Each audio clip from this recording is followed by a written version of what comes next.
salade le soir, pourquoi pas? Ça dépend ce qu'il y a dedans en fait. Si vous mangez une salade verte avec des petits morceaux de tomates et des petits morceaux de concombre et c'est tout, le problème c'est que vous risquez d'avoir vite faim et en plus de les sortir du repas avec cette frustration, vous n'allez pas vous sentir forcément bien. Et vous pouvez vraiment avoir faim même pendant la nuit.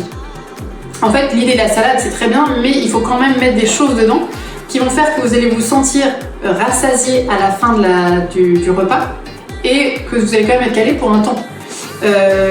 Par exemple, les légumineuses, donc tout ce qui est faillots, pois chiches, pois cassés, lentilles, tout ça, ça peut être une solution. Ou bien les céréales complètes, vous pouvez en mettre dans votre salade. Par exemple, pourquoi pas, dans la fameuse salade dont on parlait tout à l'heure, pourquoi ne pas ajouter des haricots rouges et du maïs par exemple.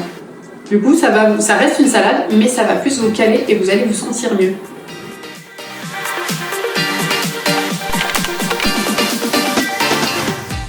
Alors, manger de la viande, là, il y a plusieurs choses dans ce sujet.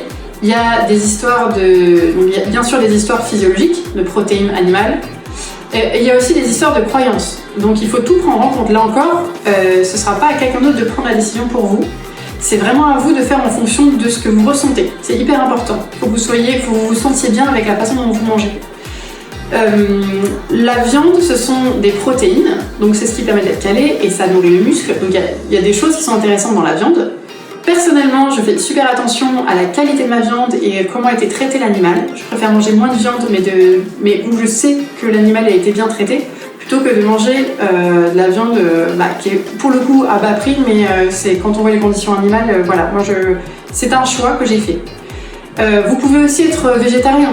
Mais végétarien, ça veut pas dire j'enlève la viande de mon régime, ça veut dire je l'enlève, mais il faut que je remplace l'apport micro et macronutritionnel de la viande par un apport similaire au niveau végétal.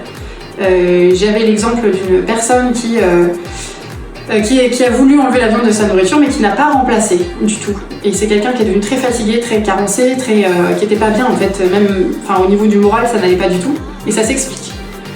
C'est aussi pour ça que les légumineuses sont intéressantes, que le tofu, je ne sais pas si vous en avez déjà entendu parler, mais ça a des propriétés très intéressantes parce que c'est très protéiné.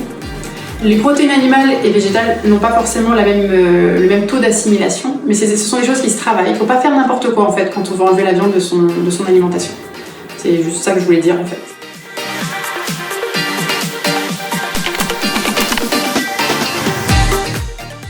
Dans le manger sain, il n'y a pas d'interdit en fait.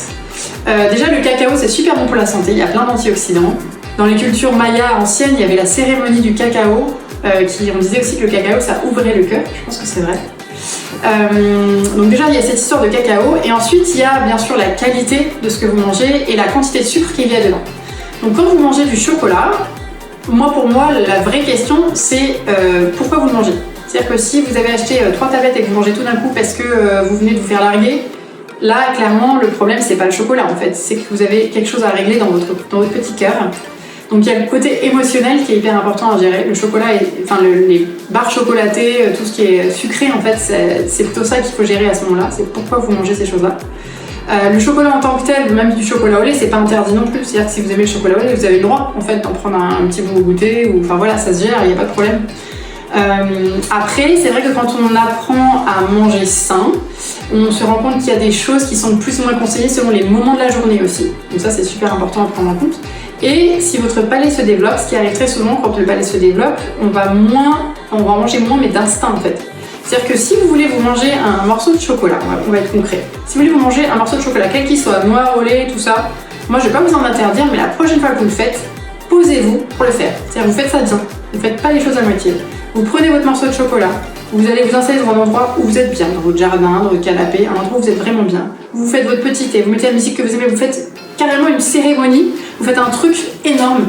Et le fait de manger votre chocolat, c'est vraiment votre moment à vous, et vous le faites en pleine conscience.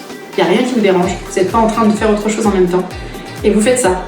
Instinctivement, vous allez sûrement manger moins que si vous ne réfléchissez pas et que vous faites ça sur une pulsion. C'est hyper important de se poser et ça permet aussi de voir pourquoi on mange ce chocolat. Est-ce que c'est vraiment par plaisir ou est-ce que c'est par pulsion justement? Et si c'est par plaisir, allez-y en fait, il n'y a pas de souci.